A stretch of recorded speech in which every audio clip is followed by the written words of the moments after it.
1,40,000 ఇల్లు తెలంగాణ రాష్ట్రానికి మోడీ గారు ఇచ్చారు. పేదోడు ఇల్లు కోరుకుంటున్నా, డబుల్ బెడ్రూమ్ కావాలి, డ్రాయింగ్ రూమ్ కావాలి, ఏసీ రూమ్ కావాలి, ఆ రూమ్ కావాలి, ఈ రూమ్ కావాలి కోరుకుంటున్నా. నీడలేని పేదోడు నాకు ఇల్లు కావాలి.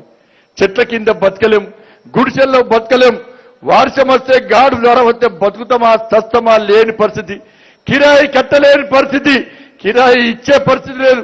ఇటువంటి పరిస్థితుల్లో నీడలేని పేదలకు ఇల్లు కట్టాలని చెప్పి ప్రధానమంత్రి ఆవాస్ యోజన కింద 1,40,000 ఇళ్లను తెలంగాణ రాష్ట్రానికి కేటాయిస్తే రాష్ట్ర ముఖ్యమంత్రి కనీసం ఒక్కని గెలిచిన అక్కడ మా జాతీయ నాయకులు ఇంద్రసేన్ రెడ్డి గారు హైకోర్టులో పిటిషన్ ఇస్తే ఈ రోజే హైకోర్టు ఆర్డర్ ఇచ్చినట్టు తెలిసింది. ఈ రోజే తప్పకుండా రాష్ట్ర ప్రభుత్వం ఎంత మందికి ఇండ్లు ఇచ్చిందో చెప్పని చెప్పి అలా హైకోర్టు ఆదేశించి గుండాల రాష్ట్ర ముఖ్యమంత్రికి తల దించుకోవాలి. రాష్ట్ర ముఖ్యమంత్రికి మోడీ గారు పేదోళ్ళకి ఇల్లిమంటే నువ్వే దానికి ఒక పిట్టక చెప్పింది. మళ్ళా తెలంగాణ రాష్ట్రంలో అత్త అల్లుని చూడాడట, అల్లుడు కాలు చెప్పుకుంటే అత్త కనబడుతున్నాయట. అందుకే ఇంట్లో ఏం జరిపోతే మాకు డబుల్ బెడ్రూమ్ కావాలంటే ఎంతమందికి వచ్చిందని ఇక్కడ చెప్పండి. ఎంతమందికి వచ్చినా డబుల్ బెడ్రూమ్ చెప్పన్నా, ఎంతమందికి వచ్చినా ఒక్కసారి చేతున్నా. ఎందుకు అడుగుతలేరన్నా మక్తలోలు? ధైర్యం లేదన్నా మీకు? భయపడుతున్నారన్నా మీరు? 1,40,000 ఇల్లు ఇచ్చామన్నా ఈ తెలంగాణ రాష్ట్రానికి ఒక్క ఇల్లులే. అర్బన్ డెవలప్మెంట్ కమిటీ మీటింగ్ లో నేను ప్రిన్సిపల్ సెక్రటరీ అడిగినా, ఏ సెక్రటరీ చెప్పు ఈ తెలంగాణ రాష్ట్రంలో ఎన్ని ఇళ్లు కట్టిస్తామంటే 7,000 ఇళ్లను మాత్రమే ఇచ్చినాడు ప్రిన్సిపల్ సెక్రటరీ రికార్డ్ అయిందన్న. రాష్ట్ర ముఖ్యమంత్రి మాత్రం ఎన్నికలు వచ్చినప్పుడల్లా 1,00,000 ఇళ్లు కట్టించినా, నేను కట్టించిన 1,00,000 ఇళ్లలో పేద ప్రజలు నివాసం ఉంటున్నారని చెప్పంటే నేను అడిగిన రాష్ట్ర ముఖ్యమంత్రిని, ఈ రాష్ట్ర ముఖ్యమంత్రి 1,40,000 మందికి నువ్వు ఇళ్లు ఇచ్చినా అంటున్నావు. ఆ ఇంతమందికి ఇండ్లు ఇచ్చిన వాళ్ళ లబ్ధిదారుల జాబితా నాకి, నువ్వు లబ్ధిదారుల జాబితా నాకిస్తే మా మోడీ గారితో మాట్లాడి, మా ప్రియతమ ప్రధాని, మా దేవుడైనా పేదలకు దేవుడైనా నా నరేంద్ర మోడీ గారితో మాట్లాడి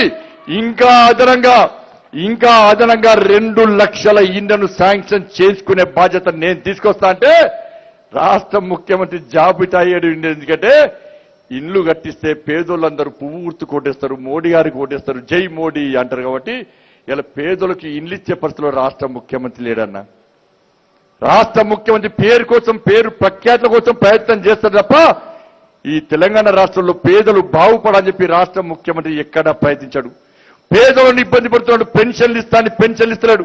నా ఈ ఒక్కొక్కరి పేరు మీద, ఇక్కడ ఉన్న ఒక్కొక్కరి పేరు మీద, ఈ వేదిక మీద కానీ ఇక్కడున్న ఈ మక్తల్ నియోజకవర్గంలో, మక్తల్ మున్సిపల్లో ఇంత పెద్ద ఎత్తున తరలి వచ్చిన మీ అందరి పేరు మీద, ఒక్కొక్కరి తలం పేరు మీద రాష్ట్ర ముఖ్యమంత్రి ₹1,00,000 అప్పు చేసిండు. ₹1,00,000 అప్పు చేసిండు. ఎవడు కట్టాలని ₹1,00,000 అప్పి? ముఖ్యమంత్రి నేను పోతున్నా, నా ప్రభుత్వం పోతుందని భావించే మన చేతికిచ్చిపోయే ప్రయత్నం రాష్ట్ర ముఖ్యమంత్రి చేస్తాడు. అధికారం పోయిన తర్వాత బిల్లా బిస్తర్ పట్టుకొని ఇలా అమెరికాకు చెక్కిపోయే ప్రమాదాన్ని ఇలా రాష్ట్ర ముఖ్యమంత్రి తీసుకొస్తున్నాడు. ఏ 70,000 కోట్ల రూపాయలు ఇలా డిస్కంలకు ఇవ్వాలి. ఫస్ట్ తర్వాత మీ అందరి కరెంటు మోటార్ మీటర్లో చేయబట్టే కరెంటు షాక్ రాదు. ఇలా కరెంటు బిల్లు చూస్తే మీ అందరికి షాక్ వస్తుంది. ₹100 నాటికి ₹200 ఛార్జ్ పెంచాడు. ₹500 నాటికి ₹1,000 ఛార్జ్ పెంచాడు. పొలం కాడ ఫ్రీ అంటున్నాడు. 24 అవర్స్ కరెంట్ ఇస్తున్నాడు. కనీసం 8 గంటలు కూడా కరెంట్ ఇవ్వలేని పరిస్థితి. పొలం కాడ కరెంటు ఫ్రీ అంటున్నాడు, ఇంటికాడ మాత్రం కరెంటు దోచుకున్నాడు. ఒక పాత బస్తీలే ఇలా సంవత్సరానికి 1,000 కోట్ల నష్టం జరుగుతున్నా కూడా కనీసం పాత బస్తీలో కరెంటు ఛార్జీలు వసూలు చేయని చేయవలసిన ముఖ్యమంత్రి, రాష్ట్ర ముఖ్యమంత్రి. మొన్ననే విన్నాను, ఒక ఎలక్ట్రిసిటీ ఆఫీసర్ పోతే ఆ ఎలక్ట్రిసిటీ ఆఫీసర్ ఏ విధంగా దాడి చేసారో సోషల్ మీడియా అంతా చూశారు. వసూలు చేద్దా అన్న పాత బస్తీలో కరెంటు బిల్లు కట్టొద్దా అన్న? వాడెవడో కట్టకపోవడానికి నా తెలంగాణ సమాజం మీద భారం వేస్తే భారతీయ జనతా పార్టీ ఎట్టి బస్సులో వదిలిపెట్టదన్నా. ఇలా 70,000 కోట్ల రూపాయలు నువ్వు బాకీ ఉంటే వాళ్ళ రైతులకు ఉచిత కరెంట్ ఇస్తావు అని చెప్పి నువ్వు ఏ విధంగా చెప్తావో రాష్ట్ర ముఖ్యమంత్రి చెప్పాలి. నువ్వు ఫ్రీ కరెంట్ ఇస్తే నువ్వు డిస్కౌంట్లకు పైసలు కట్టు. నువ్వు డిస్కౌంట్లకు పైసలు కడితే అప్పుడు రైతులు నమ్ముతారు. నా రాష్ట్ర ముఖ్యమంత్రి డిస్కౌంట్లకు పైసలు కడుతుండు, మా పైసలు రాష్ట్ర ప్రభుత్వం కడుతుంది కాబట్టి మాకు ఫ్రీ కరెంట్ ఇస్తుందని చెప్పి విశ్వాసంతో నమ్ముతారు. నువ్వు రైతులకు ఫ్రీ కరెంట్ ఇస్తున్నాను, అక్కడ మాత్రం పైసలు కడతావు. డిస్కౌంట్లని నాశనమే పరిస్థితి. రాబోయే రోజుల్లో తెలంగాణ రాష్ట్రం మొత్తం అంధకారమే పరిస్థితి వల్ల తెలంగాణ రాష్ట్రంలో ఏర్పడ్డది. 70,000 కోట్ల అన్నాయాలి తెలంగాణ రాష్ట్రం కట్టాల్సింది. వీటన్ని గురించి మాట్లాడితే రాష్ట్ర ముఖ్యమంత్రి ఎలా అందుకే కరెంటు ఛార్జీలు పెంచామని చెప్పి తెలంగాణ సమాజానికి నమ్మించి మోసం చేసే ప్రయత్నం చేస్తున్నాడు. బస్సు ఛార్జీలు పెంచు, బస్సు ఛార్జీలు పెంచుతూనే ఉన్నాడు. కాబట్టి పేదోడు బాగుండదు. తెలంగాణ రాష్ట్రంలో పేదోడు ఇబ్బంది పడాలని చెప్పి రాష్ట్ర ముఖ్యమంత్రి కుట్రవంతున్నాడు. ఏమనంటే పెట్రోల్ ఛార్జీలు పెంచిండు భారతీయ జనతా పార్టీ. అరే పక్క కర్ణాటకలో 13 రూపాయలు తక్కువ భారతీయ జనతా పార్టీ పాలిస్తున్న రాష్ట్రాల్లో వాళ్ళకి రాష్ట్రానికి వచ్చే వ్యాట్ ట్యాక్స్ ను తగ్గించుకున్న పార్టీ భారతీయ జనతా పార్టీ. తగ్గించుకున్న పార్టీలు ప్రభుత్వాలు భారతీయ జనతా పార్టీ ప్రభుత్వాలు. ఇలా లీటర్కు 30 రూపాయలు దొబ్బిపోతుండే రాష్ట్ర ముఖ్యమంత్రి. లీటర్కు 30 రూపాయలు దొబ్బిపోతుండే రాష్ట్ర ముఖ్యమంత్రి. నేనన్నా రాష్ట్ర ముఖ్యమంత్రి నువ్వు 30 రూపాయలు తగ్గి తెలంగాణ రాష్ట్రంలో 30 రూపాయలు తగ్గిస్తే ఈ తెలంగాణ రాష్ట్రంలో లీటర్కు 90 రూపాయలు పెట్రోల్ వస్తున్న విషయాన్ని ఒక్కసారి మీ అందరూ గుర్తుంచుకోవాలి. ఏడవైనా కేంద్రం మీద నేరం నెట్టడం, కేంద్రాన్ని బదనాం చేయడం, కేంద్రం ఏమి ఇస్తలేదు, కేంద్రం సహకరిస్తలేదు, తెలంగాణ మీద వివక్షత చూపుతుందని చెప్పి మొన్నటిదాకా నమ్మించిన ముఖ్యమంత్రి తెలంగాణ రాష్ట్ర సమాజం ఇలా నమ్ముతారని చెప్పి ఇవాళ పీకే టీంతో స్ట్రాటజీ టీంలతో భారతీయ జనతా పార్టీని సింగిల్ గా ఎదుర్కొనే దమ్ము లేదు మాకు. అందరం కలిసి భారతీయ జనతా పార్టీని ఎదుర్కోవాలి. ఎక్కడ చూసినా బీజేపీ బీజేపీ బీజేపీ బీజేపీ. 4 రాష్ట్రాల్లో ఎన్నికలు జరిగితే 3 రాష్ట్రాల్లో కాశాపు జెండాను ఎగరేసిన పార్టీ భారతీయ జనతా పార్టీ. కాబట్టి ఈ తెలంగాణ రాష్ట్రంలో ఎట్టి బస్సులో భారతీయ జనతా పార్టీ అధికారంలోకి వస్తుందని చెప్పి భయపడే ఇప్పుడు Congress party, TRS party, communist పార్టీలు, ఎంఐఎం పార్టీ అన్ని కలిసి భారతీయ జనతా పార్టీని ఎదుర్కోవడానికి ముందుకొస్తున్నారన్న ఆలోచించండి. తెలంగాణ సమాజం దేనికోసం తెలంగాణ రాష్ట్రాన్ని సాధించుకున్నామో ఒక్క కుటుంబం కోసం అన్న తెలంగాణ రాష్ట్రాన్ని సాధించుకున్నది. 1400 మంది బలిదానం చేసింది ఒక్క కుటుంబం రాచరిక పాలన కోసమా? ఒక్కసారి ఆలోచించండి. పేదోళ్ళు ఆత్మ బలిదానం చేస్తే తెలంగాణ రాష్ట్రం వచ్చింది. కానీ పెద్దోడు రాజ్యం వెళ్తున్నాడు.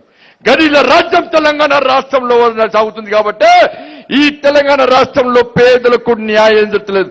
అరే ఒక ఛాయ్ అమ్ముకునే నరేంద్ర మోడీ దేశ ప్రధాని కాబట్టి ఈ దేశంలో పేదలకు న్యాయం చేయడానికి కంకణబద్ధుడై అనేక సంక్షేమ పథకాలను ఇస్తున్న ప్రభుత్వం నా భారతీయ జనతా పార్టీ ప్రభుత్వం, నా నాయకుడు నరేంద్ర మోడీ. కానీ తెలంగాణ రాష్ట్రంలో పేదల ఆత్మ బలిదానాల వల్ల తెలంగాణ రాష్ట్రాన్ని సాధించుకుంటే కానీ ఒక పెద్దోడు ఒక గడిల రాజ్యం నడుస్తుంది. కాబట్టి ఈ రోజు పేదోళ్లకు న్యాయం జరగలేదు. అందుకే ఆలోచించండి. తెలంగాణ రాష్ట్రంలో ఉన్న పేద ప్రజలారా, గరీబుల రాజ్యం రావన్న తెలంగాణ రాష్ట్రంలో ఈ గడీల రాజ్యం రావన్న ఒక్కసారి ఆలోచించండి. భారతీయ జనతా పార్టీ ఈ గరీబుల రాజ్యం కోసమే, ఈ గడీలు బద్దలు కొట్టడానికి, ప్రజాస్వామ్య తెలంగాణ నిర్మాణం కోసమే భారతీయ జనతా పార్టీ మళ్లీ దశ ఉద్యమాన్ని ప్రారంభించింది. ఆ తెలంగాణ తల్లి ఈ మూర్ఖుని చేతిలో కేసీఆర్ గడిలో ఆ తెలంగాణ తల్లి బందీ అయి ఉందన్నా, ఆ తల్లి ఏడుస్తుందన్నా, ఆ తల్లి ఆర్తనాదం పెడుతుందన్నా, ఆ తల్లి ఆవేదన చెందుందన్నా. రండి భారతీయ జనతా పార్టీ కార్యకర్తలారా, భారత్ మాతాకి జై అంటూ, వందే మాతరం అంటూ, జై శ్రీరామ్ అంటూ గర్జిస్తూ గర్జిస్తూ రండి. ఈ గడీలు బద్దలు కొట్టండి. ఈ మూర్ఖుని కుటుంబాన్ని, ఈ తెలంగాణ ద్రోహిని తెలంగాణ పొలి మేర నుంచి తరిమి కొట్టే వరకు భారతీయ జనతా పార్టీ కార్యకర్తల నిద్రపోకనని చెప్పి ఆ తెలంగాణ తల్లి పిలుస్తుంది. కాబట్టి ఈ 2వ ప్రజా సంగ్రామ యాత్రను ప్రారంభించడం. సంవత్సరం టైం ఏంటన్నా మా అన్నలారా తమ్ముళ్ళారా, సంవత్సరం మీ ఉద్యోగాలు పక్క పెట్టండి, మీ వ్యాపారాలు పక్క పెట్టండి. ఇలా స్వామి వివేకానంద చెప్పిండు, 100 మంది యువకులు ఇస్తే ఈ దేశ రూపురేఖలు మార్చేస్తున్నాడు. తెలంగాణ రాష్ట్రంలో వివేకానంద వారసులుగా ఛత్రపతి శివాజీ మహారాజ్ వారసుల పార్టీగా, బాబాసాహెబ్ అంబేద్కర్ రచించిన రాజ్యాంగాన్ని అనుసరించి ముందు పోయే పార్టీగా భారతీయ జనతా పార్టీ కార్యకర్తలందరూ భారతీయ జనతా పార్టీ వారసుల పార్టీ, శివాజీ మహారాజ్ వారసుల పార్టీ, బాబాసాహెబ్ అంబేద్కర్ వారసుల పార్టీ, స్వామి వివేకానంద వారసుల పార్టీ భారతీయ జనతా పార్టీ. అందుకే సమయం ఇవ్వండి అన్న, సంవత్సరం పాటు కొట్లాడదాం. ఇది చివరి ఉద్యమం కావాలన్నా, మళ్ళా ఉద్యమం చేసి పోరాడే స్థాయి మనకు అంత స్తోమత లేదన్న తెలంగాణ రాష్ట్ర ప్రజలకు.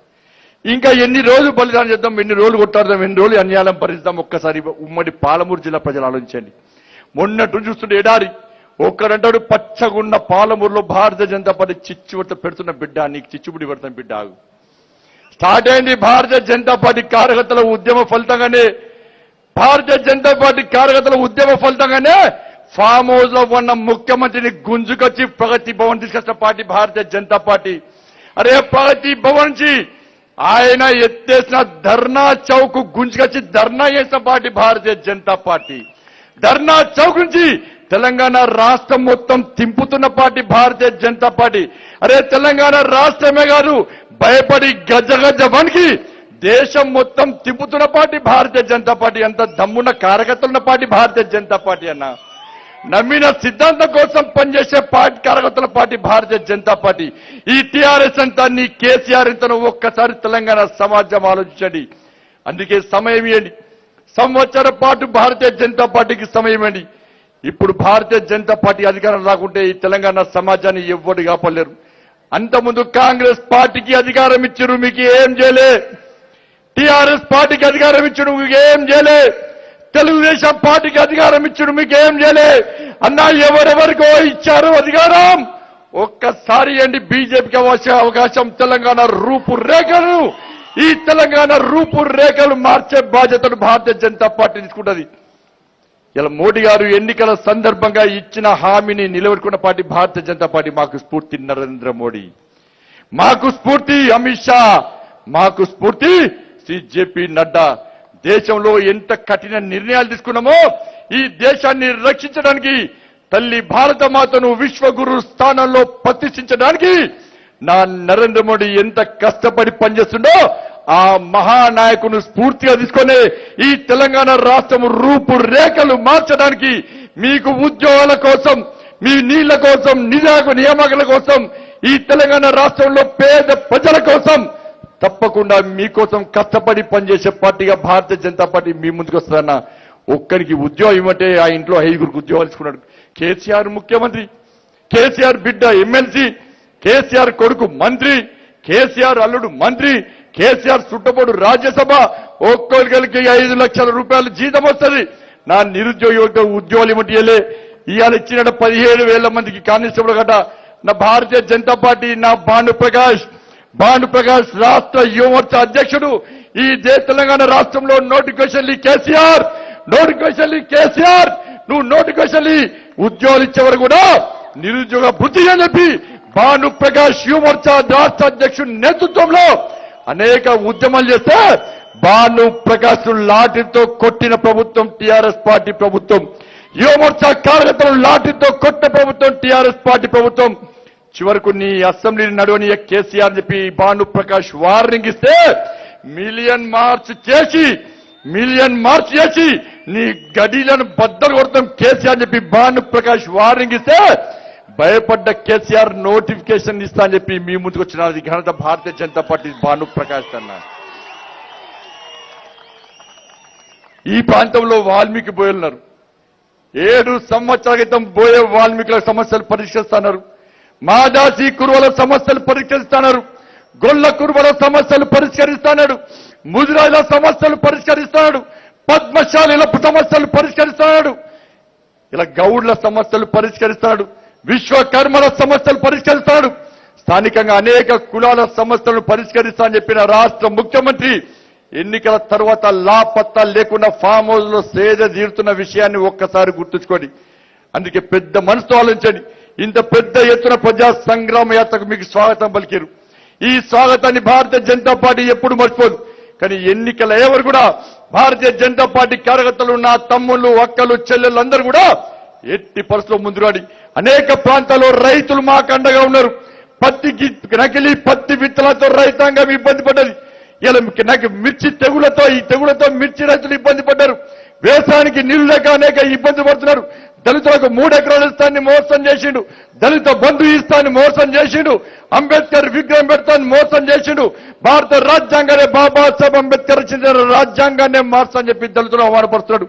పేదోళ్ళను అవమానపరుస్తున్నాడు. కాబట్టి ఈ తెలంగాణ రాష్ట్రంలో పేదోళ్ళ రాజ్యం కోసం భారతీయ జనతా పార్టీ చేస్తున్న ఈ ప్రయత్నంలో, ఈ పోరాటంలో మీరందరూ పెద్ద మనసుతో అర్థం చేసుకొని మాకు అండగా ఉండాల్సిందిగా మీ అందరికీ సవినయంగా విజ్ఞప్తి చేస్తూ ఇంత పెద్ద ఎత్తున స్వాగతం పలికిన మక్తల్ ప్రజలను కూడా శిరస్సు వంచి వినమ్ర పూర్వక దండాలు తెలియజేస్తూ ముగిస్తున్నాను. భారత్ మాతాకి. హాయ్ ఫ్రెండ్స్, మా టుడే టుమారో యూట్యూబ్ ఛానల్ చూస్తున్నందుకు చాలా థ్యాంక్స్. మరిన్ని లేటెస్ట్ వీడియోస్ కోసం వెంటనే సబ్స్క్రైబ్ చేయండి. అలాగే ఈ బెల్ ని కూడా రింగ్ చేసేయండి. మా నోటిఫికేషన్స్ అన్ని మీ మొబైల్లో వస్తాయి. అలాగే మా వీడియోస్ మీకు నచ్చితే లైక్ చేయండి, షేర్ చేయండి, నచ్చకపోతే కామెంట్ చేయండి.